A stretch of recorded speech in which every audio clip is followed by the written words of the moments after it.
Mirai of the Future feels like a victory lap for director Mamoru Hosoda, and a picture that he's been building to his entire career. He has one of the most recognisable thematic voices in the industry, boasting a body of work that shares a rich genealogical obsession, an obsession that explores at length the bonds of family, the pains and pitfalls of growing up, and finally realising who you are by discovering where you came from. Hosoda's movies are, in no uncertain terms, about family, and Mirai in particular is keenly aware of its own storied history, and its production as part of this lineage feels harmoniously in tune with the very literal family tree the film is centred around.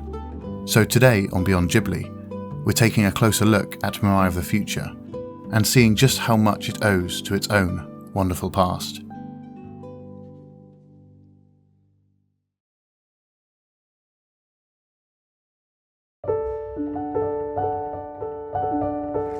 Nice to meet you. Mamoru Hosoda has become somewhat of a household name in the animation industry. Much like any visionary on the scene, he has inanely been touted as the next Miyazaki. A burdensome and reductive sentiment for sure, but one that speaks to the special place his portfolio is quickly taking amongst anime fans. Comprised of The Girl Who Leapt Through Time, Summer Wars, Wolf Children, The Boy and the Beast, and now Mirai, Hosoda's portfolio is evolving at a rapid pace, garnering accolades and necessitating the opening of his own animation house in Studio Chizu, which he co-founded with producer Yuichiro Saito. Despite launching with The Wolf Children, Chizu's logo is, tellingly, a silhouette of Makoto from Hosoda's debut original feature 3 years prior, sending a statement that Hosoda himself will never forget where he came from, and the characters and stories that got him here. Though his films are imaginatively presented, dripping in rich fantasy and anchored by wonderfully strange narrative hooks, their beating hearts are always that of humanity, even when dressed in wolf's clothing. Because no matter whether Hosoda is exploring vast, virtual worlds, getting tangled up in time loops, whether his characters are being raised by monsters or raising little monsters of their own, these works showcase a deep understanding of the human condition. This talent is never more so apparent, or as grounded, as it is in Mirai. Taking place in a fascinatingly designed house in the middle of Yokohama, the film is focused on the brilliantly portrayed firstborn Kun, as he becomes a big brother to the titular Mirai. It's a picture that is utterly uncompromising in its presentation of family, loud, abrasive, oftentimes ugly and increasingly claustrophobic. Mirai manages to nail the noise and uncertainty of not only raising children, but of being one. It captures the terrifying self-doubt that comes with the realization that you're just a big kid raising a little one, and all the jealousy of a young child being unceremoniously ushered from the spotlight in favour of a new, squishier, inarguably cuter sibling. But Mirai is more than watching a family falter as it makes room for a new member. And its spark is found in the details Hosoda has spent his entire career zeroing in on. There's a knack for the little things in Hosoda's work, the oft-missed details such pictures rarely capture. Familial resemblance is an overlooked thing in a lot of anime, for instance. So when you catch glimpses of Wolf Children's beleaguered mother Hannah in the face of her daughter during errant shots such as this one, the result is striking and beautiful. In the same movie, Hosoda explores the nuance of sibling rivalries and the inevitable upset of a power balance as these children become adults, and they begin to realise that age no longer equals superiority.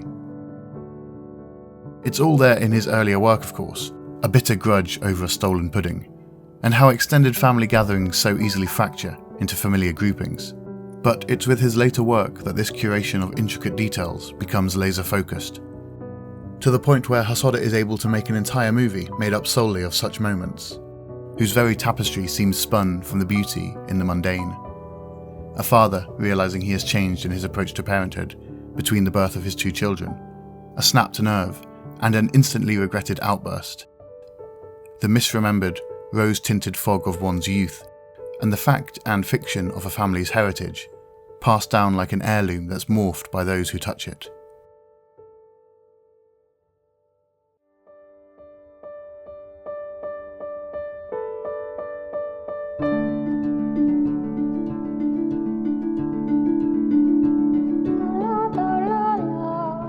Mirai is much the same, an heirloom of sorts, and a fruit on a family tree all its own. Because when you step back and take a look at Mirai from afar, you can see Hosoda's portfolio, past, present and whole all at once.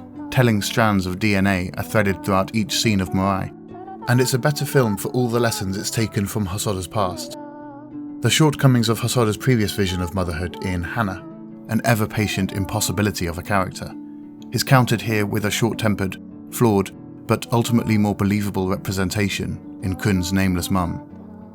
Even the main plot device carefully retunes this balance, doing away with some of the outright fantasy of virtual worlds or transforming children in favour of a more grounded setup.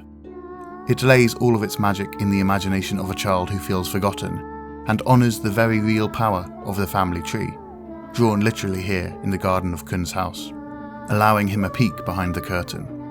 In the tumultuous time after Mirai is introduced to the house, Kun is afforded opportunities to gain some perspective by seeing, with emphatic clarity, a telling moment from the life of each member of his family, past or future.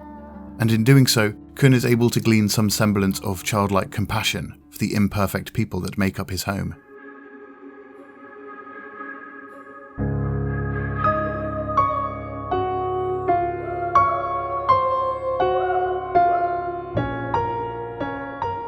Whether it's through exposition smartly veiled as familial small talk, or an outright flash of someone's life, we begin to get a grasp of where exactly this family has come from, how they came together, and what made them the people they are today.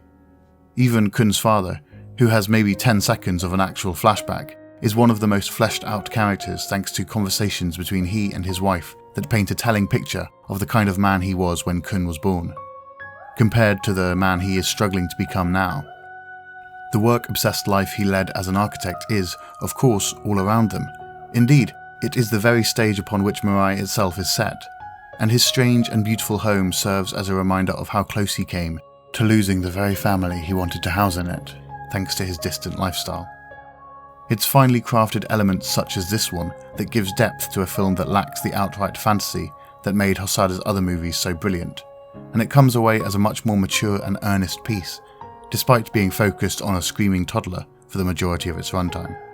In many ways, Mirai is Hosoda flexing, and it feels like punctuation to a run of what we're realising now was always a series of films, interconnected not by anything so trite as an extended universe, but by these narrative ties that bind.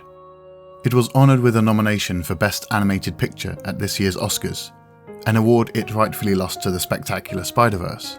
But I can't overstate how important even a nomination is, not only to Hosoda, but to the Japanese animation industry at large.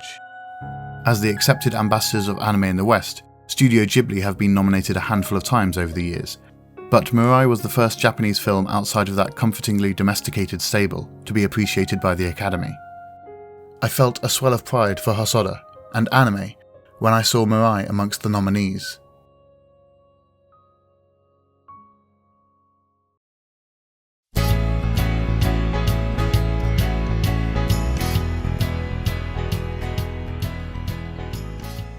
Mirai is an achingly beautiful movie, not just in its vivid animation or its imaginative, dreamlike sequences, but in the gentle way it presents the very notion of family. For every clamorous cacophony of noise raised by two young children, there's a quiet moment of introspection, of a wife asking her husband if simply being a good mother is good enough, or a once doted-on pet teaching his young master that sometimes you have to accept you're no longer the star of the show, or a man quietly realising what it means to be there for his family. This constant juxtaposition helps sell Mirai as a careful and considered character study above all else. It's a study that tests you as a viewer, that rewards you for engaging on a personal level, and that speaks volumes about Hosoda's own ever-evolving filmmaking. Mirai of the future is, like its namesake, often obsessed with what's to come, but its true beauty is that it never forgets exactly where it came from. My baby go, cute, As always, thanks for watching. At the time of this video's release, it's been exactly 2 years since I started making videos for Beyond Ghibli, the first of which also spoke about Mamoru Hosoda. It feels fitting that I return to where it all began, and give him the video of his own he always deserved. It's felt like an incredibly short amount of time in which an unbelievable amount of things have happened.